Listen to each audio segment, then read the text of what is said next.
Hello friends. जैसे कि आप सभी को पता है कि जो नेक्स्ट सीटेट का एग्ज़ाम है वो 7 जुलाई का होने वाला है।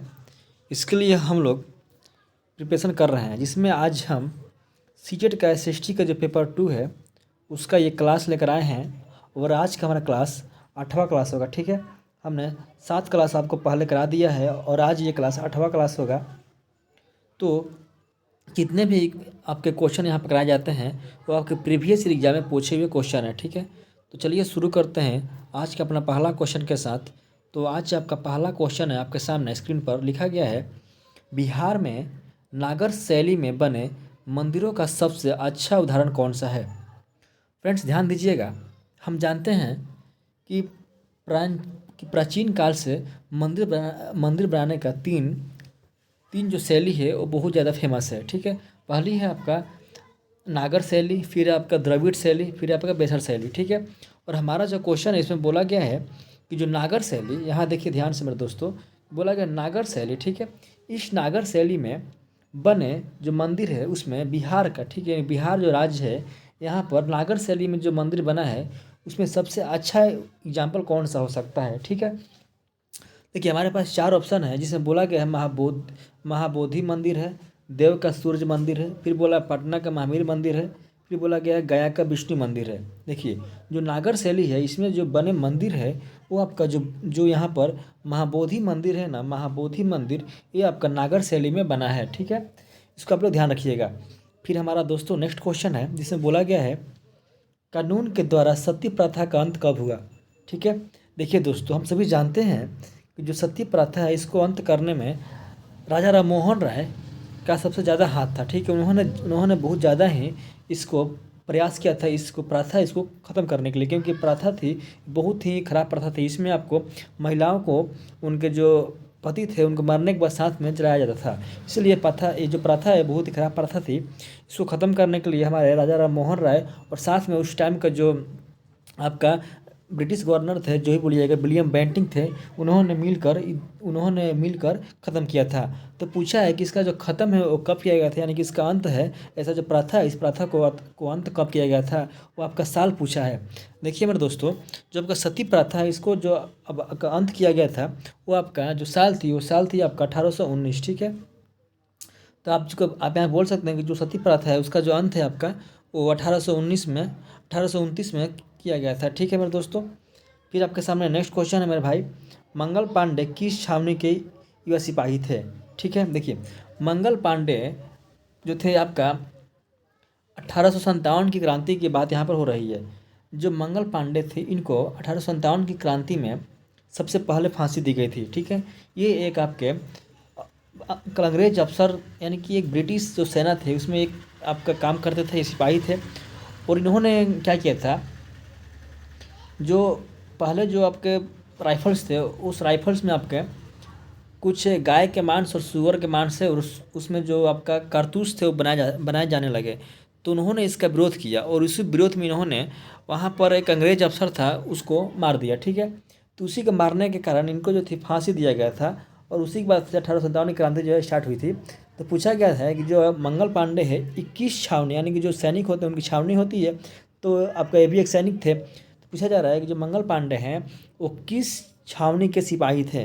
देखिए जो मंगल पांडे हैं वो आपके बैरकपुर छावनी, ठीक है, बैरकपुर छावनी के 34वीं नेटिव इन्फेंट्री के सिपाही थे। ठीक है, यानी कि इनका क्या ऑप्शन होगा, ये हो जाएगा बैरकपुर छावनी। ठीक है, बैरकपुर छावनी के सिपाही थे 34 नेटिव इन्फेंट्री के। कौन थे, मंगल पांडे आपके थे। ठीक है, और पूछता है क्वेश्चन कि 1857 की क्रांति में सबसे पहले फांसी किसको दिया गया था, तो आप वहाँ पर बोल सकते हैं मंगल पांडे को ही दिया गया था। ठीक है मेरे दोस्तों, फिर भाई नेक्स्ट क्वेश्चन है, अंग्रेजों के आने के पहले भूमि का मालिक कौन होता था। देखिए अंग्रेज हमारे देश में जब आए, अंग्रेज तो हमारे देश में आए थे आपका 1757 में।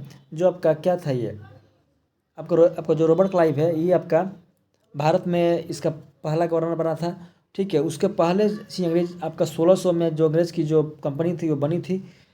उसी टाइम से हम बोलते हैं कि जो अंग्रेज जो भारत में आए थे, लेकिन जो मेन इनका वर्चस्व था वो आपका शुरू हुआ था प्लासी का जो आपका युद्ध हुआ था। ठीक है, उसके बाद से प्लासी का युद्ध आपका हुआ था 1757 में। ठीक है, तो उसके बाद से इनका वर्चस्व चला। तो पूछा गया है कि जो जो अंग्रेज है उनके आने से पहले जो भूमि का मालिक था वो कौन होता था। देखिए, अंग्रेजों के आने से पहले जो भूमि का मालिक था वो आपके जो हमारे राजा थे वो थे, ठीक है। यानी कि इसका ऑप्शन नंबर आपको हो जाएगा डी, राजा थे, ठीक है। फिर हमारा नेक्स्ट क्वेश्चन है भाई कि प्रसिद्ध यूनानी शासक कौन है। देखिए यहाँ पर 4 शासक का नाम दिया गया है। इनमें बोला गया है कि सबसे फेमस जो आपके यूनानी शासक था उसका नाम क्या है। देखिए आप यहाँ पर देख सकते हैं मिनांडर। मिनांडर जो था वो सबसे प्रसिद्ध यानी सबसे ज़्यादा जाने पहचाने वाले क्या थे, यूनानी शासक थे, ठीक है। देखिए यहाँ पर आपके यहाँ लिखा हुआ चंद्रगुप्त, विश्वामित्र, शुंग, कनिष्क, ये सभी नहीं थे, सबसे ज़्यादा कौन थे, मिनांडर थे, ठीक है। उसके बाद हम आते हैं नेक्स्ट क्वेश्चन पर। आपके क्वेश्चन हमारा है राजा भूमि की उपज का कितना हिस्सा प्राप्त करता था। देखिए जब राजा भूमि का मालिक था तो पूछ रहे हैं तो उस टाइम जो राजा थे वो भूमि का कितना हिस्सा प्राप्त करते थे, ठीक है। तो उस टाइम जो राजा थे वो भूमि का आपका छठा हिस्सा प्राप्त करते थे, ठीक। ऑप्शन नंबर आपका जो 1 है ये सही है, यानी कि छठा हिस्सा, ठीक है। फिर भाई नेक्स्ट क्वेश्चन है चावल का प्राचीन प्रमाण कहाँ से मिला है, ठीक है। जो चावल है उसका प्रमाण कहाँ से मिला है। देखिए जो चावल है इसका प्रमाण हमको मिला है कोल्डिहावा से। कहाँ से मिला है कोल्डिहावा से, ठीक है भाई। नेक्स्ट क्वेश्चन है, देखिए इस क्वेश्चन में बोला गया है चैतन्य देव के संदर्भ में निम्नलिखित कथनों पर विचार कीजिए, ठीक है।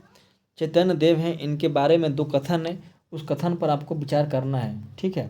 देखिए पहला बोला है ये 16वीं शताब्दी के बंगाल के एक भक्ति संत थे। देखिए बात सही है, जबकि ये चैतन्य देव थे ये आपके भक्ति संत थे, ठीक है। ये क्या थे, भक्ति संत थे 16वीं शताब्दी के, यानी कि सही है। फिर बोला गया इन्होंने कृष्णा राधा के प्रति निष्काम भक्ति भाव का उपदेश दिया है, ये भी बात सही है। इन्होंने राधा कृष्ण या फिर कृष्णा राधा के प्रति निष्काम भक्ति भाव का उपदेश दिया है, यानी कि ये दोनों जो कथन है ये कथन सही है। हम बोल सकते हैं केवल 1 और 2 दोनों सही है, ठीक है भाई। फिर नेक्स्ट क्वेश्चन है आपके यहाँ पर, देखिए क्वेश्चन है गोंड जनजाति के संदर्भ में निम्न में से कौन सा कथन सत्य है, ठीक है। देखिए 4 आपके कथन है, बोला गया है इनमें से कौन सा कथन सत्य हैं। देखिए अकबर के शासनकाल में, ठीक है, अकबर के शासनकाल में गढ़ कटांगा के गोंड राज्य में 70,000 गाँव थे, ये बात आपका सही है, ठीक है। इसके क्वेश्चन का चर्चा हम आपके पिछले वीडियो में कर चुके हैं, आप देखिएगा आपको मिलेगा, ठीक है। फिर नेक्स्ट है बड़े बड़े राज्यों के उदय ने गोंड समाज में परिवर्तन हुआ, ये भी बात सही है, ठीक है। फिर आपका है गंड कटांगा के गोंड राजा अमन दास ने संग्राम शाह की उपाधि धारण की, ये भी बात सही है, ठीक है। यानी कि ये तीनों कथन है सही है, ऑप्शन नंबर डी आपका है सही होगा, ठीक है। फिर आपका हम आगे क्वेश्चन पूछते हैं। क्वेश्चन यहाँ पर बोल रहा है, नेक्स्ट क्वेश्चन आपका क्वेश्चन है चोल काल में उरैयूर प्रसिद्ध था। देखिए चोल काल में जो आपका उरैयूर है क्यों प्रसिद्ध था ये पूछा गया है। देखिए जब का उरैयूर था ना ये आपका एक सूती वस्त्र का उत्पादन करने का क्या था, उसके लिए प्रसिद्ध था। यानी कि जो आपका उरैयूर था ये सूती वस्त्र का उत्पादन के लिए क्या था, प्रसिद्ध था, ठीक है। फिर हम आते हैं नेक्स्ट क्वेश्चन पर, बोला गया है जब्त से तात्पर्य है। देखिए जब्त है इससे क्या तात्पर्य है, ठीक है। तो इससे आपका हो जाएगा तात्पर्य राजस्व प्राप्त करने की जो व्यवस्था है उसको हम बोलते थे जब्त, ठीक है। फिर आपका नेक्स्ट क्वेश्चन है, बोला गया है चोल शासक राजा राज प्रथम के संदर्भ में निम्नलिखित कथनों पर विचार कीजिए। देखिए बोला गया है ये जो आपका राजा राज प्रथम थे ये आपका चोल शासक है, ठीक है। इनके बारे में कुछ कथन है, उस पर बात करना है कौन सा कथन सही है कौन सा कथन गलत है। देखिए पहला कथन है इसे सबसे शक्तिशाली चोल शासक माना जाता है, ठीक है। फिर आपका है यह वर्ष 1885 में, ठीक है, यह वर्ष 1885 में राजा के पद पर आसीन हुआ, ठीक है। देखिए तो यहाँ पर लिखा गया ना वर्ष 885 ये बात गलत है, ठीक है।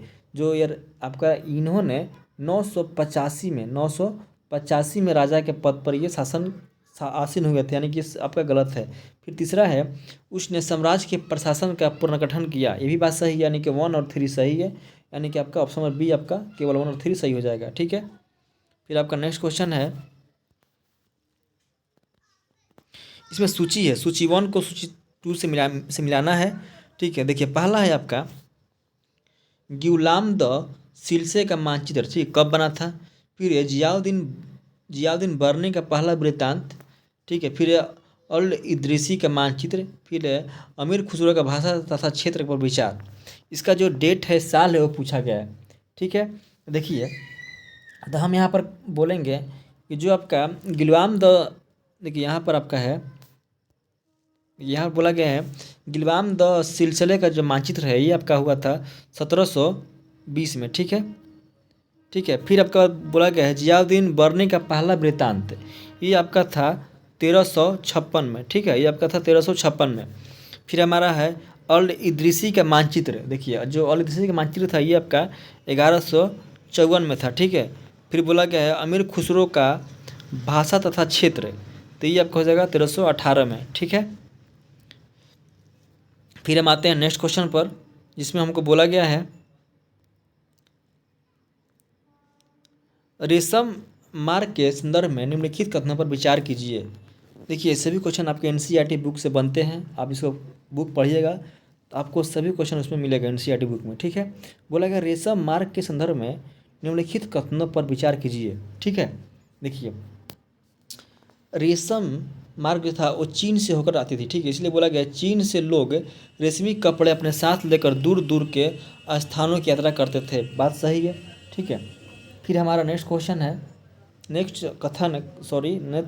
कथन जो है वो बोला गया है जिन मार्गों में से ये लोग यात्रा करते थे वह मार्ग रेशम मार्ग के नाम से प्रसिद्ध हो गया। बात सही है। देखिए, चीन से जिस मार्ग से लोग रेशम लेकर आते थे उसी का नाम क्या है, रेशम मार्ग पड़ गया, यानी कि आपका दोनों कथन क्या है, सही है।